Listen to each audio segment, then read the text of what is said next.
Benz news వార్తలకి స్వాగతం. జక్కులూరి సాగర్పై దాడి హేయమైన చర్య. ఎంఆర్పీఎస్ అమరావతి. దివ్యాంగుడు జక్కులూరి సాగర్పై దాడి హేయమైన చర్య అని ఎంఆర్పీఎస్ నాయకులు అన్నారు.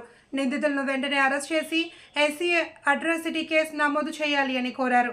ఈ కార్యక్రమంలో ఎంఎస్పీ జిల్లా కోశాధికారి కంచర్ల జాన్ బాబు, ఎంఆర్పీఎస్ అమరావతి మండల అధ్యక్షులు పేరుపోగు వెంకటస్వామి మాదిగ, ఎంఈఏ ప్రధాన కార్యదర్శి చిలక బోడియా, ఎంఆర్పీఎస్ సీనియర్ నాయకులు మాదిగ నండూరు శ్రీనివాస్, ఎంఆర్పీఎస్ సీనియర్ నాయకులు నండూరు స్వామి పాల్గొన్నారు.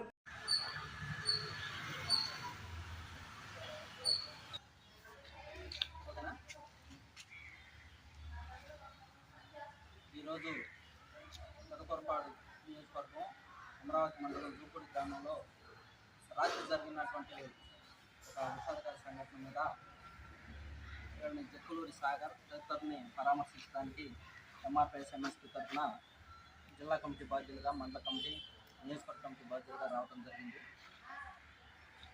ఆర్థిక లావాదేవీల నేపథ్యంలో రాత్రి జరిగినటువంటి ఘర్షణను తీవ్రంగా ఖండిస్తున్నాం.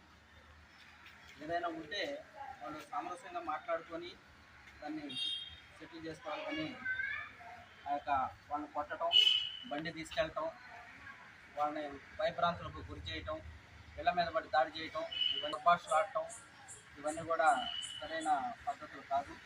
ఈరోజు హాస్పిటల్లో వాళ్ళు నిరావస్థలో ఉన్నారు. వారికి రాత్రి సరైనటువంటి వైద్యం అందించడం వల్ల ఈరోజు వాళ్ళు నిలబడి మాట్లాడగలుగుతూ ఉన్నారు. కాబట్టి వాళ్ళకి తగు న్యాయం చేయాలి. అదేవిధంగా ఇలాంటి దాడుల్ని మేము ఎంఆర్పీఎస్ తరఫున ఖండిస్తున్నాం. వాళ్ళకి ఎట్టి పరిస్థితుల్లో ఎంఆర్పీఎస్ అండగా ఉంటుంది.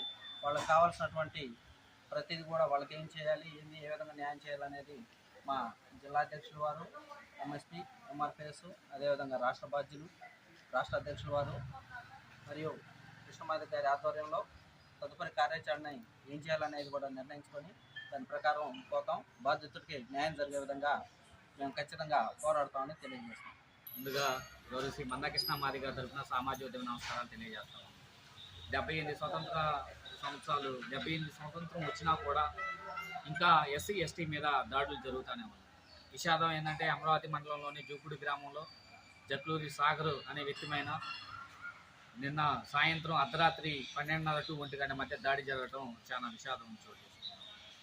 ఈ స్వతంత్ర భారతదేశంలో 78 సంవత్సరాల దళితులు ఇంకా అణగదొక్కే విధంగా, ఏది విషయం ఉన్నా కూడా స్వతంత్రం కూర్చొని మాట్లాడే విధంగా లేకుండా, ఎవరు దళితులకి ఎవరికి ఎవరు సపోర్ట్ లేరనే విధంగా చేయటం అనేది చాలా బాధాకరమైన విషయం. ఒక దివ్యాంగుడు మాటలు రాని అతని మీద కూడా దాడి చేయటం ఎంత బాధాకరమైనంటే అంత బాధాకరమైన విషయం. రాత్రి ట్రీట్మెంట్ అత్యుత దాంట్లో ట్రీట్మెంట్ అందించి ఇవాళ రోజున నా పక్కన నుంచి ఉన్నట్టు. కానీ దీన్ని ఇలాంటిని ఖండిస్తూ ఉన్నాం. గవర్నమెంట్ ఇప్పటికైనా సరే ఇలాంటి వాటికి స్వస్తి చెప్పాలి. ఎంఆర్పీఎస్ దేనికైనా ముందుంటా ఉంటుంది. కృష్ణమాధవ్ గారి నేపథ్యంలో ఆ కుటుంబానికి న్యాయం జరగాలి. ఇలాంటి వాటిని మేము సహించబోము. దీని గురించి ఏదైతే హైయర్ కమిటీ ఉందో నియోజకవర్గం, జిల్లా, మండల, రాష్ట్ర స్థాయి వరకు మాట్లాడి దీనిపైన తగు కుటుంబానికి న్యాయం చేసేలాగా మేము ఉంటామని చెబుతా ఉన్నాం. ఏదైతే ఎస్సీ ఎస్టీ మీద జరుగుతున్న దాడుల్ని ఖండిస్తూ ఉన్నాం. ఎస్సీ ఎస్టీ అట్రాసిటీ పెట్టేసి వాళ్ళకి తగు ఏదైతే బాధితుడికి న్యాయం చేయాలి. ఎవరైతే చిన్న చూపు చూసుకొని ఏదైతే వీళ్ళ మీద దాడులు చేస్తూ ఉన్నారో వాళ్ళకి తగిన శిక్ష పడేలాగా ఉండాలనే విషయాన్ని నేను కోరుకుంటా ఉన్నాను. ఎంఆర్పీఎస్ మండల అధ్యక్షుడిగా దీన్ని తీవ్రంగా ఖండిస్తూ తగిన ఎస్సీ ఎస్టీలకు న్యాయం చేయాలని కోరుకుంటూ ఈ అవకాశం ధన్యవాదాలు. జై మాదిగ, జై మందకృష్ణ మాదిగ.